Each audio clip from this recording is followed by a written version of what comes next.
A single church can hold more people than many professional sports arenas.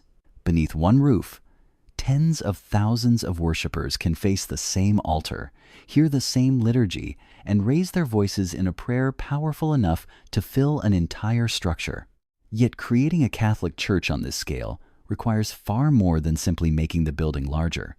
Architects must preserve clear sightlines, control sound across enormous distances, move massive crowds safely, and still protect the reverence expected within a sacred space. In this countdown of the top 10 biggest Catholic churches in the world by seating capacity, we are leaving outdoor plazas, festival crowds, and inflated estimates outside the ranking. Our focus is the official indoor worship capacity of each church and the architectural story behind it, from historic basilicas, shaped by centuries of devotion, to modern sanctuaries built for vast pilgrimages. Every structure reveals a different answer to the same challenge. How can one sacred building welcome what feels like an entire city of faith? The church at number 1 may completely change your idea of how large Catholic architecture can become. So subscribe to the channel and join us as we explore the greatest churches, sacred history, and Catholic culture around the world. Number 10. Basilica of the National Shrine of the Immaculate Conception, Washington, District of Columbia, United States. The Basilica of the National Shrine of the Immaculate Conception stands apart from the Gothic cathedrals commonly associated with Europe. Its powerful Romanesque structure, Byzantine domes, and brilliant mosaics reflect the cultural diversity of Catholicism in the United States. Built over nearly a century, the shrine gradually became a national center of prayer shaped by Catholic communities from many different backgrounds. By architectural area, it is the largest Catholic church in North America. However, its regular seating capacity is more precise than the larger crowd estimates often associated with the building. The Great Upper Church contains approximately 3,500 fixed seats. During papal visits, national liturgies, and other major celebrations, additional indoor seating can increase the capacity to around 6,000 worshipers. Figures approaching 10,000 usually combine the Great Upper Church with the Crypt Church, circulation areas, and spaces outside the main worship hall. For a ranking based on official seating capacity, 3,500 is the more reliable figure. Its surrounding chapels preserve devotional traditions brought by Catholic immigrants from Europe, Asia, Africa, and Latin America. Above them, vast domes covered with Venetian glass mosaics unite the interior, transforming the shrine into both a monumental church and a visual record of Catholic life in the United States. Number 9. Basilica of the Sacred Heart, Koekelberg, Brussels, Belgium. 2 world wars changed the destiny of the Basilica of the Sacred Heart in Koekelberg. The original plan, supported by King Leopold II, envisioned a monumental neo-Gothic church overlooking Brussels. Construction began in the early 20th century, but war, financial pressure, and changing architectural ideas repeatedly interrupted the project. When work resumed, the designers abandoned the medieval model and created something far less expected: a vast Catholic basilica shaped by Art Deco, brick, reinforced concrete, broad curves, and restrained decoration replaced the forest of carved stone commonly found in older European cathedrals. Rising above Koekelberg Hill, the basilica is crowned by an enormous green dome that dominates the western skyline of Brussels. Beneath it, the central interior opens into a wide worship space designed for approximately 3,500 to 4,000 people. The building's scale depends not only on its height, but also on how clearly the congregation can see across the nave. Its reinforced concrete structure reduces the need for dense rows of massive stone columns, allowing more open views toward the sanctuary. Natural light enters through the upper sections of the church and spreads across the warm brick surfaces, giving the interior a calmer atmosphere than its monumental exterior might suggest. Koekelberg remains one of the rare examples of Art Deco used on the scale of a major Catholic basilica. Rather than recreating the architecture of the Middle Ages, it expresses sacred space through the materials and engineering of the 20th century, while still providing room for several thousand worshippers to gather beneath its central dome. Number 8. Sanctuary of the Divine Mercy, Krakow, Poland. The old convent at Łagiewnicki was never designed to receive pilgrims from across the world. Yet as devotion to the Divine Mercy spread far beyond Poland, the growing crowds could no longer be accommodated within its original chapels. The visions recorded by St. Faustina Kowalska, together with the strong support of St. John Paul II, transformed this quiet religious site into one of the most important Catholic pilgrimage destinations of the modern era.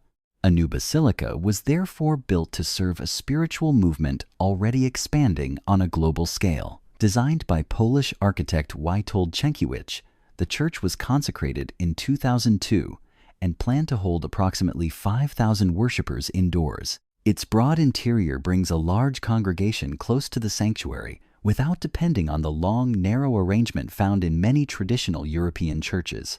The building's form has often been compared to a ship, recalling Noah's Ark, while its sweeping lines also suggest a wave flowing outward from the message of divine mercy. Curved ceilings soften the vast interior, and bands of glass allow natural light to enter from above.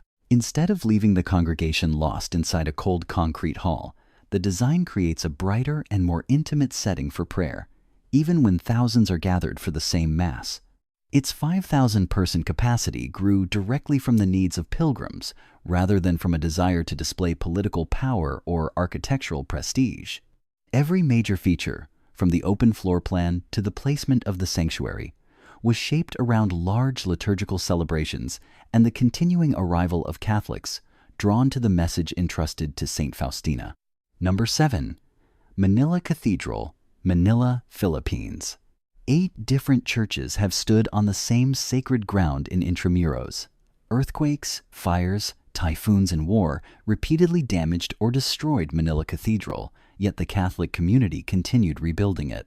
The present cathedral, completed in 1958, emerged from the ruins of the Second World War with a stronger neo-Romanesque design suited to the historic center of Manila. Its broad, central nave and extended side aisles were arranged to receive approximately 5,000 worshippers during major indoor liturgies.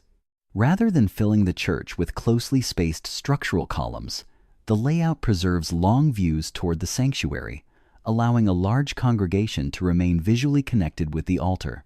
Wide circulation routes also help people enter and leave more efficiently during national celebrations, episcopal ceremonies, and other major Catholic events. Romanesque arches give the interior a sense of weight and stability, while modern stained glass windows present episodes from the history of Catholicism in the Philippine archipelago. The building also responds to Manila's tropical conditions through high ceilings, open interior volume, and systems intended to maintain airflow when thousands gather inside. The cathedral serves as the seat of the Archbishop of Manila and has hosted some of the most important Catholic liturgies in the country. Its present structure stands on layers of foundations left by earlier cathedrals, preserving a direct architectural link to centuries of Catholic life in the Philippines. Number 6. Basilica of Our Lady of Lichen, Lichen, Poland. The Basilica of Our Lady of Lichen was not financed by a royal dynasty or constructed as a state monument.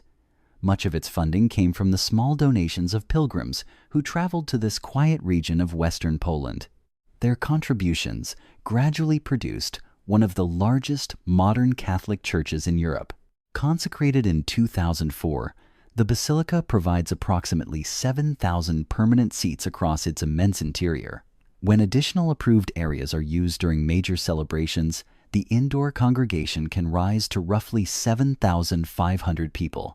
The seating spreads through a vast nave and adjoining sections, allowing large pilgrim groups to participate in the same liturgy without being separated into different buildings. Its architecture follows an ambitious neoclassical language rather than the restrained modernism seen in many 20th century churches. A monumental staircase leads toward a broad facade supported by columns, while a gilded dome rises approximately 322 feet above the complex. Nearby, the bell tower reaches about 463 feet, making it one of the most visible structures across the surrounding Polish countryside. The basilica was conceived as a national votive offering associated with devotion to Our Lady of Lichen. Its walls, chapels, altars, and 7,000 seats were created through the combined offerings of ordinary Catholics, whose names and intentions became part of the building's long construction history. Number 5. Basilica of Our Lady of Peace, Yamoussoukro, Côte d'Ivoire. Rising above the broad avenues of Yamoussoukro, the Basilica of Our Lady of Peace appears almost unexpected against the open landscape of West Africa. Its immense dome, sweeping colonnades, and ceremonial approach recall the grandeur of St. Peter's Basilica, yet the building was never intended to be a simple copy of Rome. It was conceived as a national monument capable of placing Côte d'Ivoire within the global story of monumental Catholic architecture.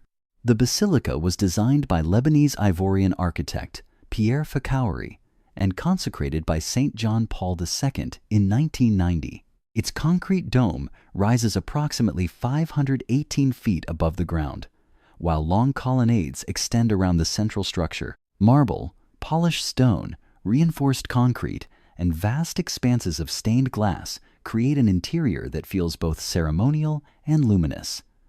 Sunlight enters through the colored windows and spreads across the nave, softening the enormous scale of the building. For a ranking based on seating capacity, the most reliable figure is approximately 7,000 permanent seats inside the main church. These wooden seats are arranged beneath and around the central dome, providing the regular seated configuration for solemn masses and major Catholic ceremonies. During larger events, additional approved standing areas can increase the total indoor congregation to roughly 18,000 worshipers. That expanded figure, however, represents overall gathering capacity rather than the number of fixed seats. The interior was planned to keep a vast congregation connected to the liturgy. Broad aisles allow thousands of people to move through the church without overwhelming the central nave, while the open arrangement around the sanctuary preserves long sightlines toward the altar. A climate control system integrated beneath the floor also helps maintain more stable conditions when the church is filled with worshipers under the enclosed dome. Its scale carried a clear post-colonial message. By constructing a Catholic church capable of rivaling the monumental sanctuaries of Europe, Côte d'Ivoire presented West Africa as an active center of modern Catholic life.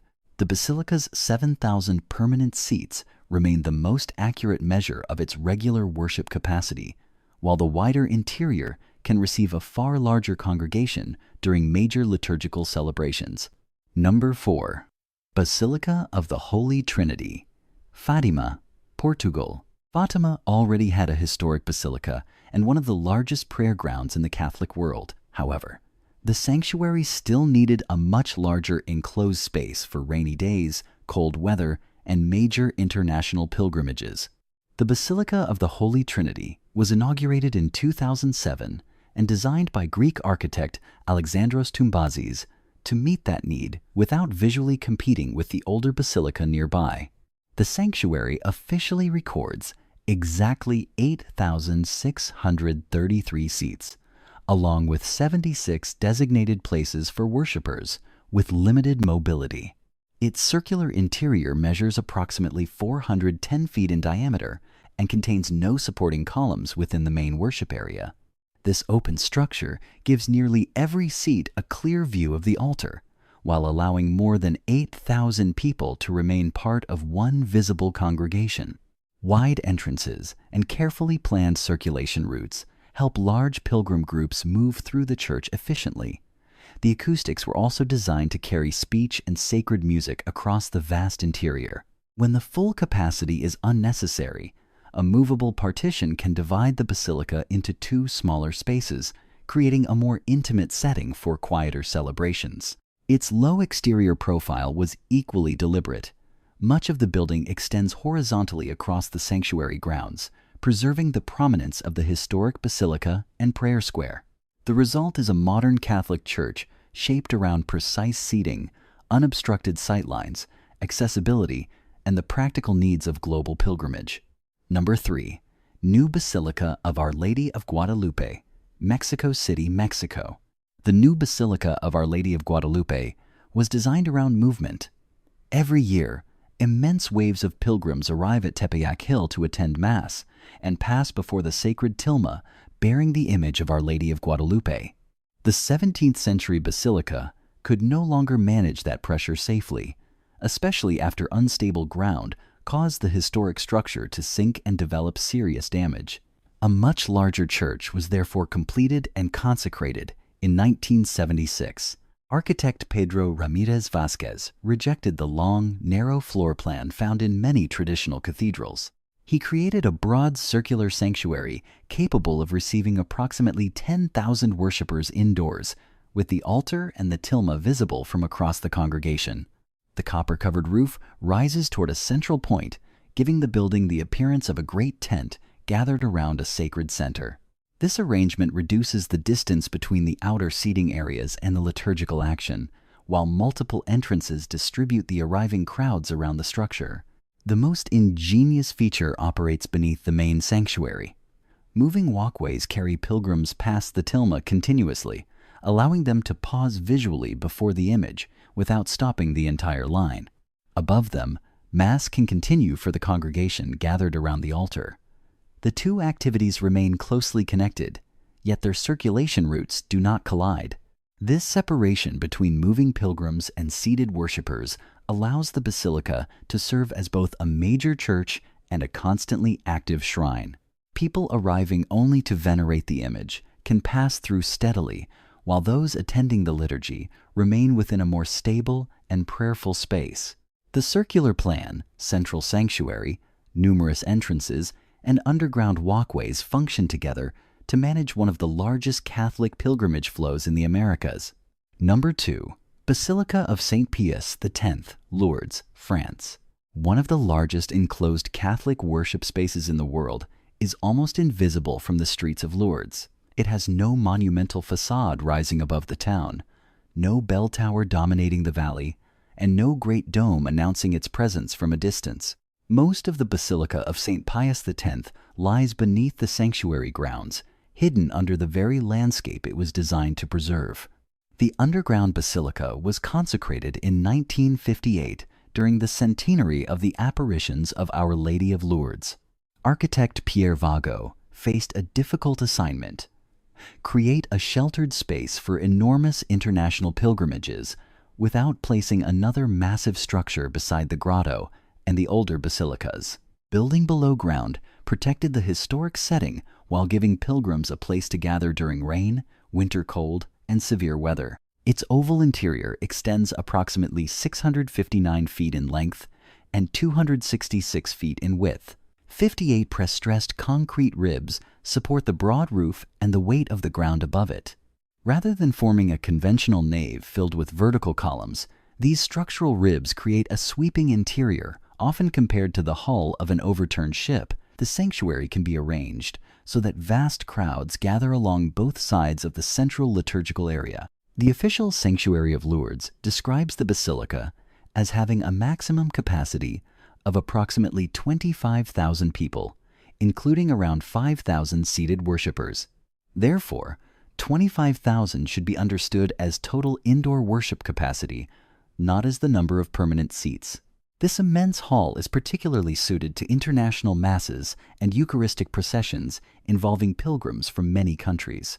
Large groups, volunteers, clergy, wheelchair users, and people seeking healing can move through the interior without depending on a narrow central aisle. Even its relative darkness serves the building's purpose, with artificial lighting and illuminated glass artworks directing attention toward the liturgy rather than toward architectural decoration. Number 1. Cathedral Basilica of the National Shrine of Our Lady of Aparecida, Aparecida, Brazil. 30,000 worshippers cannot be placed inside a conventional church without pushing much of the congregation far away from the altar. At the National Shrine of Our Lady of Aparecida, that problem was addressed by changing the entire geometry of the building. Instead of extending one nave deeper and deeper, the basilica spreads outward through 4 enormous arms that meet beneath a central dome. The present structure was designed by Brazilian architect Benedito Calixto de Jesus Neto, with construction beginning in 1955. Its Greek cross plan gives the four principal wings nearly equal importance, allowing vast sections of the congregation to approach the central sanctuary from different directions. The altar stands beneath the crossing rather than at the distant end of a single corridor, reducing the separation between the liturgy and the enormous assembly surrounding it. According to the National Shrine, the basilica covers approximately 25,000 square meters and can receive around 30,000 worshippers for a single Mass. This is a published indoor worship capacity figure, separate from the much larger crowds that may occupy the exterior grounds, parking areas, and surrounding avenues during major celebrations. Managing that many people requires more than a vast floor. Broad internal passages distribute pilgrims through the four wings, while numerous entrances prevent the entire congregation from pressing toward one doorway. Chapels and devotional spaces connect with the main structure without interrupting the central liturgy. Above the crossing, the monumental dome provides a visual center that helps worshippers understand the organization of the building even when they enter from different sides. The shrine grew from Brazil's devotion to the small image of Our Lady of Aparecida, associated with fishermen who recovered it from the Paraíba do Sul River in the early 18th century. As the number of pilgrims surpassed the capacity of the older basilica, the new structure had to function not merely as a larger church, but as the heart of an entire pilgrimage complex. Its published capacity of approximately 30,000 refers to worshippers gathered inside the basilica for Mass. It does not depend on counting people standing across outdoor plazas or filling the wider sanctuary grounds.